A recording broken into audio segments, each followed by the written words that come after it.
បាទថ្ងៃនេះផងដែរខ្ញុំចង់បញ្ជាក់បន្តិចវិធីការដាក់ពងច្រិតបើតាមពិតទៅយើងមិនចាំបាច់ដាក់ពងបែបនេះក៏បានយើងវាសជាក្រងមកយើង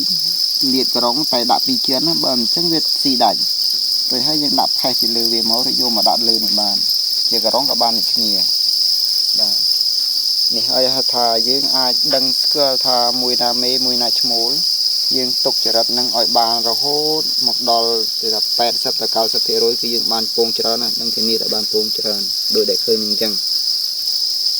ត្រង់មួយនេះផងដែរត្រង់មួយនេះខ្ញុំសង្កេតមើលទៅចរិតខ្ញុំមានមេច្រើនរហូតដល់ប្រហែលជាខ្ទង់ 70% នេះហើយដែលយើងស្រាវជ្រាវឬរកវិធីសាស្ត្រណាដែលអាចចង់បានឲ្យមេច្រើនឈ្មោះតិចហ្នឹងគឺភ្នែកគីឡូយើងក៏បានច្រើនតាមនឹងដែរអញ្ចឹងបានយើងខំស្វែងរកថាបើធ្វើដូចដែលខ្ញុំប្រាប់នេះគឺមិនងាយខុសតែបើសិនណាជាបងប្អូនធ្វើឲ្យបងប្អូនចង់ឲ្យវា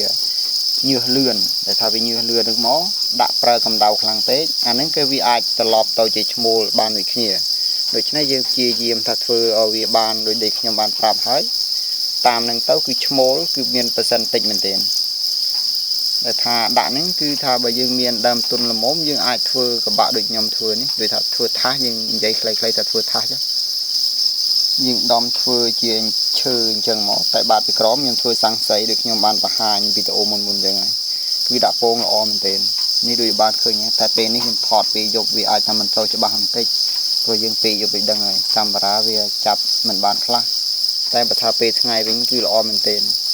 តែគ្រាន់ថាភាគច្រើនខ្ញុំមិនដាក់ពេលថ្ងៃទេព្រោះពេលថ្ងៃ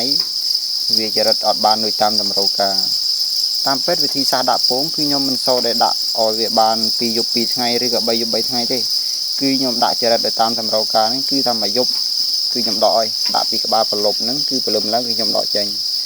ហ្នឹងគឺវាបានទទួលផលល្អមែនទែនសម្រាប់ការដាក់ពងបាទនេះជាបច្ចេកទេសឬថាថ្មីមួយសម្រាប់ខ្ញុំបាទផ្ទាល់ឲ្យបានស្រាវជ្រាវជាចុងក្រោយសូមអរគុណ